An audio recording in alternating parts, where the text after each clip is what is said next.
Afghanistan Libre est une ONG qui a été créée en 1996, qui a 20 ans cette année, qui s'occupe de l'éducation des filles, la santé des femmes et la formation des femmes en Afghanistan.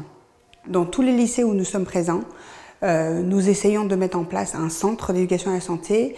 On prend les jeunes femmes les plus éduquées du village pour les former au métier de la santé basique et l'hygiène de base, pour pouvoir apporter cette formation et ce savoir-faire aux mamans, aux tantes, aux grands-mères, des petites filles qui vont dans nos écoles.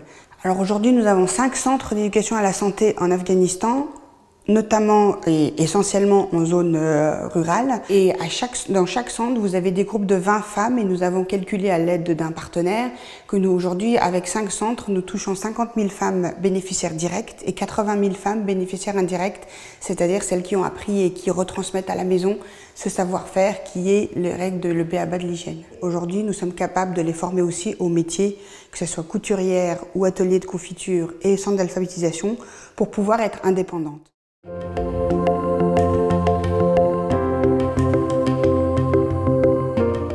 Avec Pas de France, c'est une association dont le mandat est la lutte contre l'exploitation sexuelle des enfants. On travaille notamment au Kenya avec une association qui s'appelle Undugu Society of Kenya. Et donc je suis venue aujourd'hui pour présenter un projet qu'on a conduit ensemble de 2012 à 2014. On l'a appelé « Tourner la page de la prostitution » et il consistait à aider des jeunes filles en situation de prostitution de survie d'accéder à une vie plus digne. Le principe du projet, c'est de former des associations avec ces jeunes filles, donc des associations de 20-25 membres, pour qu'elles puissent entre elles s'entraider et se motiver à sortir de la prostitution.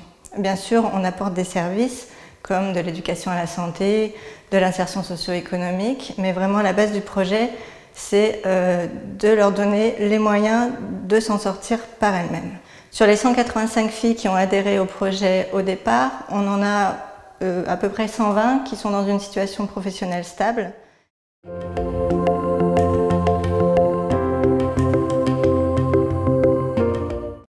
L'association Habitat-Cité est une association qui existe depuis 2003. C'est une association qui a pour objet l'amélioration des conditions de vie des populations les plus démunies, que ce soit en France ou à l'étranger. Je suis venue présenter un projet qui se déroule au Nicaragua et qui consiste à aider des femmes d'un bidonville avec des conditions de vie extrêmement précaires. Et le projet consiste à accompagner des femmes, chefs de famille, qui élèvent seules leurs enfants pour améliorer leurs conditions de vie par le biais de construction en terre crue séchée au soleil, de l'adobe, à la fois pour faire leur maison, mais aussi pour faire des cuisinières écologiques. Et les femmes elles sont formées, elles apprennent à faire ces briques de terre crue qui leur permettent de faire leur cuisinière et également d'aller aider d'autres femmes, puisqu'on a formé des formatrices dans d'autres quartiers déshérités.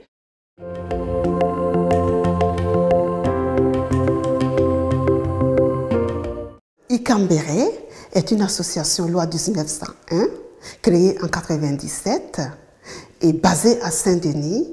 Nous accueillons les femmes atteintes de VIH/SIDA et nous assurons la prise en charge globale de ces femmes.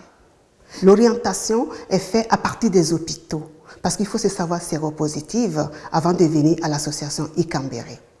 Donc, nous avons une équipe de 3 assistantes sociales plus une équipe pluridisciplinaire bien formée pour accompagner ces personnes vers l'accès de tous les droits sociaux, en passant par l'accès au titre de séjour, l'accès aux soins, l'accès à l'hébergement et au logement et l'accès au travail.